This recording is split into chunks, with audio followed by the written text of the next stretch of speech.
بسم اللہ الرحمن الرحیم نحمدہ ونصلی علی رسول الکریم۔ کئی دنوں سے صبح کی تعلیم میں صبح کے آداب بھی بیان ہو رہے ہیں، اور گزشتہ تعلیم میں رات کو سونے سے پہلے کن باتوں کا اہتمام کر کے سونا ہے وہ باتیں بھی ذکر کی جا رہی ہیں کہ جب رات کو ہم بستر پر آئیں گے تو کس حالت میں بستر پر آنا ہے، کن اعمال اور معمولات کو کرتے ہوئے سونا ہے، کھانا کس وقت کھانا ہے، سوتے ہوئے کیا کرتے ہوئے سونا ہے۔ یہ ساری باتیں آپ کو گزشتہ تعلیم میں بتائی جا چکی ہیں، یاد ہے سب کو؟ گزشتہ جو تعلیم ہوئی تھی ہماری، اس میں ہم یہ ساری باتیں آپ کو بتا چکے ہیں کہ رات کے سوتے ہوئے کن باتوں کو بطور خاص کے اہتمام کرنا ہے، اور جو باتیں ایسی ہیں جو کہ آپ کے لیے نقصان دہ ہیں، جن باتوں سے بچنا ضروری ہے، جن باتوں کو کرتے ہوئے اگر آپ رات کو سوئیں گے، جن کاموں کو کرتے ہوئے تو اس کے نقصانات آپ کے سامنے آ سکتے ہیں، ان باتوں سے ہم نے بچنے کا آپ کو کہا تھا کہ ان باتوں سے اپنے آپ کو بچائیں۔ کیونکہ جب انسان رات کو جب سو جاتا ہے تو سونے کے بعد اس کو جو سب سے زیادہ خطرات لاحق ہوتے ہیں وہ شیطانی خطرات ہوتے ہیں۔ کس کا خطرہ زیادہ ہوتا ہے؟ شیطان۔ سونے کی حالت میں کوئی آپ سے آ کر لڑے گا نہیں، کوئی آپ کو آ کر مارے گا نہیں، سب کو پتہ ہے سو رہے ہیں۔ کسی نے کوئی آپ کی پٹائی نہیں کریں گے، کوئی آپ کو ڈانٹیں گے نہیں سونے کی حالت میں۔ ایسا نہیں ہوگا کہ بابا آپ کی کسی غلطی پر، مما آپ کو کسی غلطی پر آ کر سوتے ہوئے ڈانٹ رہی ہوں، نہیں، ان کو پتہ ہے سو رہے ہیں۔ ایسے ہی ہوتا ہے نا؟ ایسا تو نہیں ہوتا کہ آپ گہری نیند میں سو رہے ہوں اور بابا اور مما آ کر آپ کو کسی بات پر آپ نے کوئی غلطی کی ہوگی، سونے کی حالت میں آپ کو ڈانٹ رہے ہوں جبکہ آپ سو رہے ہوں، نہیں، وہ ایسا نہیں کریں گے۔ ان کو پتہ ہے یہ سو رہے ہیں، ان کو ہم ڈانٹیں گے، ان کو پتہ بھی نہیں چلے گا ہم ڈانٹ رہے ہیں۔ پتہ چلتا ہے سوتے ہوئے؟ سوتے ہوئے آدمی کو تھوڑی پتہ چلتا ہے کہ کیا ہو رہا ہے، کون کھانا کھا رہا ہے، کون سو رہا ہے، کون باتیں کر رہا ہے، کون جا رہا ہے، کون آ رہا ہے، دروازے پر کون آیا، کون گیا۔ سوتے ہوئے آدمی کو پتہ چلتا ہے؟ بولیے، نہیں پتہ چلتا۔ جو سو رہے ہیں ان کو نہیں معلوم چل رہا کہ کیا ہو رہا ہے۔ اسی طرح سوتے ہوئے آدمی کو کچھ کہا بھی نہیں جاتا، تو پتہ ہے سن ہی نہیں رہے، ان کو پتہ ہی نہیں چل رہا۔ تو میں بتانا چاہ رہا ہوں کہ سونے کی حالت میں آپ کو کسی کے مارنے کا ڈر نہیں ہے جو آپ اس کی مار سے آپ کو بچائیں گے، نہ کسی کی ڈانٹ کا خطرہ ہے۔ کسی کی مار کا ڈر ہے؟ نہیں، کوئی نہیں مارے گا آپ کو سونے کی حالت۔ سونے کی حالت میں جو آپ کو خطرات ہیں وہ شیاطین کے، جنات کے، شیاطین اور جنات کی خطرات ہیں۔ آپ کو ان خطرات سے بچانے کے لیے جو حضور اکرم صلی اللہ علیہ وسلم کے معمولات ہیں وہ معمولات ہم نے آپ کو بتائے کہ بھئی ان اعمال اور معمولات کا اہتمام کر لیں تو سوتے ہوئے جن چیزوں سے خطرہ پہنچ سکتا ہے وہ آپ ان سے محفوظ ہو جائیں گے۔ میں نے پہلے بھی بتایا تھا کہ کچھ بچے سونے کی حالت میں ڈر جاتے ہیں، کچھ ڈراؤنی خواب دیکھ لیتے ہیں، کچھ اٹھ کے بیٹھ جاتے ہیں، گھبرا جاتے ہیں، رونا شروع ہو جاتے ہیں۔ تو یہ ساری چیزیں پیش آتی ہیں سونے کی حالت میں۔ تو ان چیزوں کے پیش آنے سے بچنے کے لیے، ان چیزوں سے بچاؤ کے لیے ہم نے آپ کو تدابیر بتائی تھی، اعمال سکھائے تھے کہ سوتے ہوئے ہر بچہ کوشش کیا کرے باوضو سوئیں، وضو کے ساتھ سوئیں۔ جیسے نماز کے لیے وضو ہے نا، نماز کے لیے وضو ہے، قرآن کریم کے لیے وضو ہے، بولیے سارے، نماز پڑھنے کے لیے وضو کیا جاتا ہے، قرآن کریم پڑھنے کے لیے وضو کیا جاتا ہے۔ کیوں کیا جاتا ہے؟ تاکہ انسان پاک صاف ہو جائے اور شیطانی اثرات سے محفوظ ہو جائے۔ نماز کے لیے وضو کیوں کرایا جا رہا ہے بتاؤ؟ بولیے، بولتے نہیں، بولیں۔ پاک صاف ہو جائیں اور شیطانی اثرات سے کیا ہو جائیں؟ شیطان سے بچ جائیں۔ یہ جو باوضو آدمی ہوتا ہے، جو پاک صاف ہوتا ہے، جو ٹوپی پہن کر ہمیشہ رہتا ہے، جو ہمیشہ تلاوت کا اہتمام کرتا ہے، ذکر کرتا ہے، تو حدیث سے معلوم چلتا ہے، حضور اکرم صلی اللہ علیہ وسلم کا ارشاد ہے کہ شیطان اس کے قریب نہیں آتا، شیطانی اثرات سے وہ محفوظ رہے گا۔ کون؟ جو پاک صاف رہتا ہو، باوضو رہتا ہو اور اس کی زبان پر ذکر ہو. حدیث شریف ہے نا کہ حضور صلی اللہ علیہ وسلم نے ارشاد فرمایا کہ جب تک ایمان والا ذکر کرتا رہتا ہے، اس کا دل ذکر کرتا رہتا ہے، اس کی زبان پر ذکر جاری رہتا ہے، تو شیطان اس سے دور رہتا ہے، شیطان اس کے قریب نہیں آتا. اور جب وہ ذکر کرنا چھوڑ دیتا ہے، ذکر کیا ہے؟ قرآن کی تلاوت سب سے بڑا ذکر ہے. سبحان اللہ پڑھ رہا ہے کوئی بچہ، ماشاء اللہ پڑھ رہا ہے، الحمدللہ پڑھ رہے ہیں، درود شریف پڑھ رہے ہیں صلی اللہ علیہ وسلم، یہ ذکر ہے. آیت کریمہ پڑھ رہے ہیں، یہ ذکر ہے. قرآن کی تلاوت سب سے بڑا ذکر ہے. تو حدیث شریف میں حضور اکرم صلی اللہ علیہ وسلم ارشاد فرما رہے ہیں کہ شیطان اس سے دور رہے گا، نہیں اس کے قریب نہیں جاؤ گے. تو شیطان کو بھگانے کے لیے ہتھیار کیا ہے؟ شیطان کو بھگانے کے لیے ڈنڈا کیا ہے بتاؤں؟ ذکر ہے. بولے سارے بولے، یہ بہترین ڈنڈا ہے، ہتھیار ہے شیطان کو بھگانے کے لیے. شیطان اس سے بھاگتا ہے، اس سے شیطان قریب نہیں آتا. تو میں یہ عرض کر رہا تھا کہ پاک صاف رہنا اور پاک صاف رہنے کے ساتھ ساتھ باوضو رہنا. جس طرح نماز کے لیے حکم ہے کہ وضو کر کے نماز پڑھیں، پاک صاف کپڑوں میں نماز پڑھیں، تاکہ شیاطین کے اثرات سے نماز ہماری محفوظ رہے. نہیں تو نماز میں نیت باندھتے ہیں تو خیالات آنا شروع ہو جاتے ہیں، پھر بھول جاتے ہیں 1 رکعت ہوئی ہے 2 رکعت ہوئی ہے، ایسا ہوتا ہے نا. تو نماز میں پھر غلطی ہو جاتی ہے. جب نماز میں غلطی ہوتی ہے نا، تو کسی عالم دین سے آپ پوچھیں گے نا مجھ سے نماز میں غلطیاں بہت ہوتی ہیں، تو وہ پتہ کیا بتائیں گے آپ کو؟ کیا بتائیں گے بولیے. وہ آپ سے کہیں گے کہ آپ کا وضو صحیح نہیں ہوتا، آپ کی پاکی صحیح نہیں ہے، جبھی آپ کو نماز میں خیالات آتے ہیں. ہاں، آپ کسی بھی عالم دین سے پوچھیں گے کہ میں نماز پڑھتا ہوں، مجھے یاد نہیں رہتا 1 رکعت ہوئی 2 رکعت ہوتی ہے، میرا خیال ادھر ادھر چلا جاتا ہے. تو وہ آپ سے کہیں گے آپ نماز نا وضو کے ساتھ صحیح سے نہیں پڑھ رہے. وہ آپ سے یہ کہیں گے. تو جب نماز میں وضو کی کوتاہی ہو تو شیطان قریب آ جاتا ہے، اگر وضو صحیح سے نہ کیا ہو. قرآن کریم کی تلاوت کر رہے ہیں، اچھی طرح باوضو ہو کر قرآن پڑھنے والے بچے، ان کا ذہن تیز ہوتا ہے، ان کے پڑھنے میں اللہ تعالیٰ کی مدد، اور وہ جلدی جلدی یاد کر لیتے ہیں. اور جو بے وضو بچے بیٹھے پڑھ رہے ہیں، بہت سارے چھوٹے بچے ایسے ہیں کہ وضو ٹوٹ گیا نہیں کرتے، یا وضو صحیح سے نہیں کرتے. بھائی وضو کرنے کے لیے ضروری ہے، یہ تھوڑی کہ نل کا کھول دیا باتیں چل رہی وضو ہو رہا ہے. یہ تو پانی ضائع ہو رہا ہے، یہ تو پانی ضائع ہو رہا ہے. بھائی نل کا مختصر کھولو. بہت سارے بچوں کو میں ٹوکتا بھی ہوں کہ ہلکا کھولو نل کا، پانی ضائع ہو رہا ہے. اللہ تعالیٰ کو کیسے حساب دیں گے؟ اللہ تعالیٰ کی ہر نعمت کے محتاج ہیں بھائی. یہ میٹھا پانی، صاف پانی آپ لوگوں کو اللہ تعالیٰ دے رہے ہیں، ہم سب کو دے رہے ہیں، تو اللہ تعالیٰ کی بہت بڑا انعام ہے، اس کی قدر کرو. کتنے ایسے لوگ ہیں جن کے گھروں میں میٹھا پانی نہیں ہے، کھارا پانی ہے، کڑوا پانی ہے.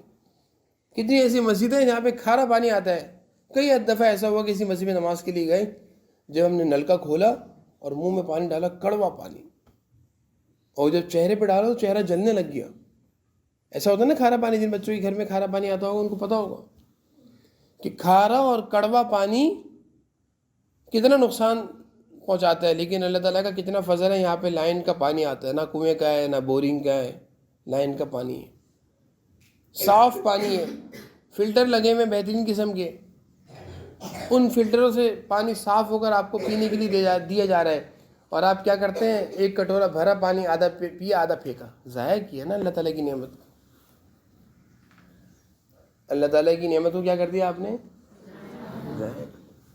اور جو اللہ تعالیٰ کے انعامات کی ناقدری کرتا ہے، ضائع کرتا ہے، اللہ تعالیٰ چھین لیتے ہیں. اللہ تعالیٰ کیا کرتے ہیں؟ اللہ تعالیٰ کہتے ہیں اب تمہیں نہیں ملے گا، اب تمہیں میٹھا پانی نہیں ملے گا، اب کھارا ملے گا، کڑوا پانی پیو اب تم.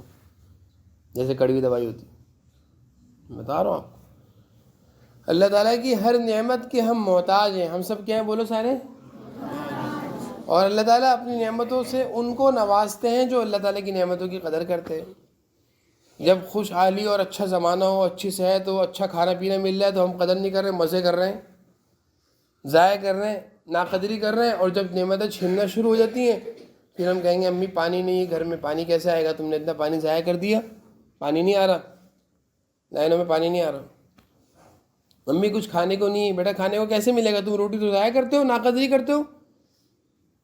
آپ جو چاول کے دانے دسترخوان پہ چھوڑتے ہیں، کیا مطلب کوئی چڑیا آتی ہے کھانے کے لیے دسترخوان پہ آپ کا اٹھا کر بچا ہوا کھانے کے لیے؟ آپ جو روٹی کے ذرات چھوڑتے ہیں، کیا مطلب یہ چڑیا آتی ہے کھانے کے لیے؟ کبوتروں کو کھلاتے ہیں کیا ہم تو خادمین سے کہتے ہیں میں اس کو اٹھا کے سائڈ میں رکھ دو، لیکن ضائع ہوتے ہیں کتنا ایسے چاول کے دانے آپ کی وجہ سے نالیوں میں جاتے ہیں۔ صفائیاں ہوتی ہیں، صفائی میں کچھ نہ کچھ دانے تو چلے ہی جاتے ہیں نا۔ جس کے ہاتھ سے چاول کے دانے گر رہے ہیں اس کی پکڑ ہوگی، میں آپ کو بتا رہا ہوں۔ جس کے ہاتھ سے چاول کے دانے گر رہے ہیں ہم تو آپ کو سمجھا سکتے ہیں، لیکن اللہ تعالیٰ کی نعمتیں آپ سے چھینیں گی۔ مثال ہے، میں چاول کھاتا ہوں، آدھی پلیٹ میں نے کھائی، آدھی چھوڑ دی، تو میں کسی کو بلا کر کھلا دوں، میں نے کہ کھا لو یار، ضائع نہیں کرنا۔ اب میں اگر چودھری بن جاؤں کہ بھائی چاول ہے کھاؤ، مزے سے کھاؤ، یہ لے جاؤ میں نہیں کھا رہا، دوسرے لے کر آؤ، چھوڑ دو، دسترخوان پہ چھوڑ دی چاول، گرا دیے، اب قاری صاحب کہہ رہے ہیں اٹھا لو، نہیں اٹھائیں گے ہم، دسترخوان سے اٹھانے کو ہم برا سمجھ رہے ہیں، توبہ، سنت ہے۔ قاری صاحب کی آوازیں لگ رہی ہیں دسترخوان پہ، میں بھی آواز ہے بیٹا چاول دسترخوان سے اٹھا لو، اللہ تعالیٰ کی نعمتوں کی قدر نہیں کرو گے محروم ہو جاؤ گے۔ لیکن چودھری بن آیا میں کیوں اٹھاؤں دسترخوان سے، کیوں اٹھا کر کھاؤں، میں تو نہیں کھاؤں گا۔ تو میں آپ سے یہ عرض کر رہا تھا پانی پر، سوال غور سے سنیے، پانی پر میں عرض کر رہا ہوں کہ پانی اللہ تعالیٰ کی نعمت ہے، وضو کرتے ہوئے اس کو ضائع مت کرو بھائی۔ جتنا ہلکا نل کھولے، نل کا حل پانی پینے کے لیے لے لو، تھوڑا لو جتنا پینا ہے، بچے نہیں پانی۔ کوشش یہ کریں پانی، کٹورا دھویا ہوا ہے، کٹورا صاف ہے بھائی، آپ سے پہلے بھی تو بچہ ہی پی کر گیا ہے، جو بھی پی کر گیا وہ قرآن پڑھنے والا بچہ ہی ہے، سارے بچے قرآن پڑھنے والے ہیں۔ اب آپ سمجھ رہے ہو وہ کٹورا گندا کیوں ہوگا بھائی، کٹورا گندا تھوڑی، تو کٹورا صاف ہے، پانی کا جو پیالہ رکھا ہوا تو صاف ہے۔ آپ سے پہلے بھی اس پیالے میں کون پی رہے ہیں، آپ ہی کی طرح کے بچے پی رہے ہیں، جب سب قرآن پڑھنے والے بچے پی رہے ہیں اس میں تو شفا ہے۔ اب آپ ہر بچہ آنے کے بعد پیالہ دھوئے گا، وہاں ہوتا کیا ہے، کولر کے آس پاس پانی پڑا ہوتا ہے، کتنا پانی کولر میں سارا فلٹر والا پانی بھرتے ہیں، جو فلٹر لگے ہوئے ہیں اس کا پانی بھرتے ہیں، ضائع کر رہے ہیں آپ لوگ۔ میں تو دیکھتا رہتا ہوں کتنے بچوں کو جو میں ٹوک سکتا ہوں، جو میری ذمہ داری ہے تاکہ اللہ تعالیٰ کی پکڑ سے میں بچ جاؤں، میں تو ٹوکتا رہتا ہوں کہ پانی ضائع نہیں کرو، پانی ضائع نہیں کرو، یہ اللہ تعالیٰ کی پکڑ ہماری نہ ہو جائے، ہم اللہ تعالیٰ کی پکڑ میں نہ آ جائیں۔ آپ لوگوں کو سمجھاتے نہ تھا، آپ سنتے نہیں۔ کوئی ایک بچہ بھی ایسا نہیں ہے جو چیزوں کی قدر کرتا ہو، نل کھلا میں باتیں چل رہی ہیں۔ تو میں یہ عرض کر رہا تھا وضو اچھا ہوگا، صاف اچھے کپڑے ہوں گے تو نماز میں برے خیالات نہیں آئیں گے، اور وضو اچھا ہوگا، پاک صاف ہوں گے آپ تو قرآن کریم جب آپ پڑھنے بیٹھیں گے تو آپ کی تلاوت میں نور ہوگا، اللہ کی مدد، جلدی حافظ بن جاؤ گے انشاءاللہ، آپ جلدی حافظ بنیں گے۔ اگر آپ کے بہت سارے بچے، میں کیا کہوں، مجھے اچھا بھی نہیں لگتا میں کسی بچے کو کہوں تمہارے پاس سے پیشاب کی بدبو آ رہی ہے۔ بھائی اگر بچے ہیں، آپ رات کو سونے کی حالت میں اگر پیشاب آپ کا نکل گیا ہے تو بھائی صبح ٹانگیں تو دھو کر آؤ، گندے کپڑے پہن کر گندے حالت میں آپ آتے ہیں، ناپاکی کی حالت میں آ گئے، آپ نے پاؤں بھی نہیں دھوئے، اپنی ٹانگیں بھی نہیں دھوئیں، اور آپ اسی طرح قرآن پڑھنے کے لیے آ گئے۔ ناپاک کے پاس تو شیطان آئیں گے، قرآن صحیح یاد ہوگا اس کو، بولے میں اس کو بلاؤ، کیسے اس کو قرآن یاد ہوگا؟ تو میں یہ بتا رہا ہوں کہ وضو ایک ذریعہ ہے جس سے آپ پاک صاف ہوتے ہیں۔ نماز میں اس لیے حکم ہے کہ وضو کرو تاکہ آپ پاک صاف رہیں۔ اسی طرح سونے کی حالت کا بتا رہا تھا میں کہ سونے کی حالت میں بھی اگر آپ وضو کے ساتھ سوئیں گے تو جو سونے کی حالت کی خطرات ہیں، سونے کی حالت میں کیا خطرات ہیں، کن سے ڈر لگتا ہے سونے کی حالت میں؟ کوئی آپ کو آ کر ڈانٹے گا، کوئی مارے گا، تو پھر کون آئے گا سونے کی حالت میں؟ شیطان آئیں گے، شیاطین۔ ان شیاطین کے شر سے بچنے کے لیے کیا ہے، جو وضو کے ساتھ رہتا ہے اس کے قریب شیطان نہیں آتے۔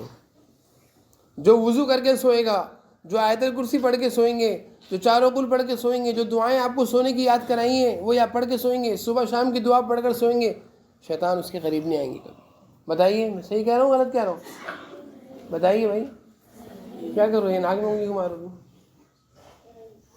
ادھر دیکھیے، تو جو بچے سونے کی حالت میں وضو کر کے سوئیں گے، نماز والا وضو جیسے نماز کے لیے وضو کیا جاتا ہے، اچھا وضو، صاف صحیح وضو، وہی وضو سونے سے پہلے کرنے کا حکم ہے۔ اور میں نے بتایا کیوں حکم ہے، اس لیے کہ جس طرح نماز کو شیطانی اثرات سے بچانا ضروری ہے کہ شیطانی اثرات نماز میں نہ آ جائے، شیطان نہ آ جائے نماز میں ہماری نماز خراب کرنے کے لیے، اسی طرح سونے کی حالت میں بھی کیا خطرات ہیں، شیطانی خطرات ہیں۔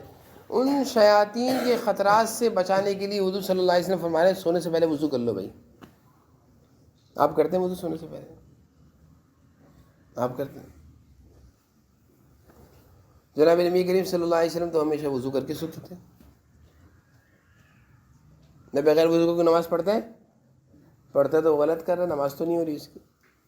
تو بھائی اسی طرح بغیر وضو کے سونا بھی نہیں چاہیے. سونے سے پہلے اوپر دیکھیں، سارے گردن اوپر کریں، میری طرف دیکھیں، پیچھے والے بچے بھائی سلام اوپر دیکھو. اسی طرح سونے سے پہلے بھی وضو کر کے سو، یہ سوچ کر کے میں کہیں مجھ پر شیطانی حملہ نہ ہو جائے. سونے کی حالت میں شیطانی حملہ نہ ہو جائے. تو میں آپ کو یہ بتا رہا ہوں، آپ کو یہ بات سمجھا رہا ہوں، اللہ کرے یہ بات آپ کی سمجھ میں آ جائے کہ سونے کی حالت میں جو چیزیں ہمیں نقصان پہنچا سکتی ہیں، جنات، شیاطین، جو ہمیں خواب میں آ کر ڈراتے ہیں اور ہم ڈر جاتے ہیں، ان چیزوں سے بچنے کا جو عمل احادیث میں آیا ہے وہ ہے وضو کر کے سونا، چاروں قل پڑھ کے سونا، آیت الکرسی پڑھ کے سونا، اور سونے کی دعائیں پڑھ کے سونا. اور صبح شام کی دعا کیا ہے؟ بسم اللہ الذی لا یضر مع اسمہ شیء فی الارض، یہ پڑھ کے سونا. یہ دعائیں جو پڑھ کے سوئے گا انشاءاللہ سونے کی حالت میں اس کو کوئی چیز اس کے قریب نہیں آئے گی، شیطان اس سے دور بھاگے گا. میں نے آپ کو پہلے بھی یہ حدیث کئی دفعہ سنائی ہے کہ جس گھر کے افراد گھر میں داخل ہوتے ہوئے بسم اللہ دعا پڑھتے ہیں، جس گھر کے افراد کھانے سے پہلے بسم اللہ پڑھ کے کھانا کھاتے ہیں، سب کھانے میں، جیسے مدرسے میں آپ کو بسم اللہ پڑھا کر کھانا کھلایا جاتا ہے نا، مدرسے میں کیا ہوتا ہے کھانے سے پہلے بتائیے؟ سنت طریقہ بیان کیا جاتا ہے، پھر دعا پڑھائی جاتی ہے، بسم اللہ پڑھائی جاتی ہے. تو حدیث شریف میں جس گھر کے افراد بسم اللہ پڑھ کے گھر میں داخل ہوں، دعا پڑھ کے گھر میں داخل ہوں، اور اسی طرح جس گھر کے افراد کھانے سے پہلے بولیے بسم اللہ اور دعا پڑھ کر کھانے پر بیٹھتے ہیں، ہاتھ دھو کر کھانے میں بیٹھتے ہیں، شیطان اس گھر میں نہیں آتا، اس کھانے میں شامل نہیں ہوتا. وہ کہتا ہے انہوں نے بسم اللہ پڑھ لیا، بھاگ جاؤ ایسے، کیونکہ بسم اللہ ایک ذکر ہے، دعا ایک ذکر ہے، اور شیطان اللہ کے نام سے بھاگتا ہے کہ اس گھر میں ہمارے لیے رہنے کی گنجائش نہیں. اور جس گھر کے افراد ٹی وی، موبائل، کارٹون، فلمیں، ویڈیوز، گانے، اس گھر میں شیطان بھی ان کے ساتھ ناچتا ہے، آؤ اسی گھر میں ہم رہیں گے. پھر اس گھر میں نہ روزی میں برکت، نہ کھانے پینے میں برکت، اس گھر میں ہر آئے دن پریشانیاں رہتی ہیں، لڑائیاں رہتی ہیں، جھگڑے رہتے ہیں. بھائی میری بات سمجھ میں آ رہی ابراہیم آپ کو؟ شیطان کون سے گھر میں نہیں آتا؟ سنتے نہیں آپ ابراہیم نعمان؟ میں آپ کو بتانا چاہ رہا ہوں، آپ میری بات سن نہیں رہے. میں آپ سے کہہ رہا ہوں، آپ کو سمجھا رہا ہوں کہ حضور اکرم صلی اللہ علیہ وسلم کے ارشاد حدیث ہے کہ جب آپ گھر میں داخل ہو رہے ہو اپنے گھر میں، تو دعا پڑھ کے سلام کر کے بسم اللہ پڑھ کر داخل ہوں گے. جو گھر میں داخل ہونے کی دعا ہے، میں نے پہلے ہی بتایا تھا گھر میں داخل ہونے کا سنت طریقہ آپ لوگوں کو سیدھے پاؤں سے داخل ہونا، سلام کر کے داخل ہونا. اور گھر میں داخل ہونے کی دعا اللہم انی اسألک خیر المولجی ہے نا، وہ والی دعا پڑھ کے داخل ہونا، اور سورہ اخلاص قل هو اللہ احد اللہ الصمد پڑھ کے داخل ہونا، درود شریف پڑھ کے داخل ہونا. یہ ساری چیزیں جو کر کے داخل ہوگا گھر میں، اس گھر میں شیطان نہیں آئیں گے، اس گھر میں شیطان کا ڈیرا ختم. شیطان ایسے گھر میں ڈیرا نہیں ڈالتے، شیاطین بھاگتے ہیں ایسے گھروں سے جس گھر میں یہ سارے کام ہو رہے ہوں. اور جس کھانے کے دسترخوان پر بسم اللہ دعا ہاتھ دھو کر سارے بیٹھے ہیں، ایک ساتھ بیٹھ کر کھاتے ہیں سارے بہن بھائی، اس گھر کے دسترخوان پر بھی شیطان نہیں آتا. ہمارے یہاں پر کام نہیں چلے گا، ہمیں بیٹھنے سے بھگا دیا، بسم اللہ پڑھنے سے شیطان بھاگ گیا، دعا پڑھنے سے شیطان بھاگ گیا، ہاتھ دھونے سے شیطان بھاگ گیا. سارے بچے ان باتوں پر عمل کریں گے انشاءاللہ. تو یہ سونے سے پہلے کی وہ باتیں ہیں جو آپ کو خطرات سے، نقصانات سے بچائیں گی. ان باتوں پر اگر آپ نے عمل کر لیا انشاءاللہ، ٹھیک ہے. اب ہر بچے کی عادت ہونی چاہیے رات کو سونے سے پہلے وضو کر کے سوئیں گے انشاءاللہ، ٹھیک ہے.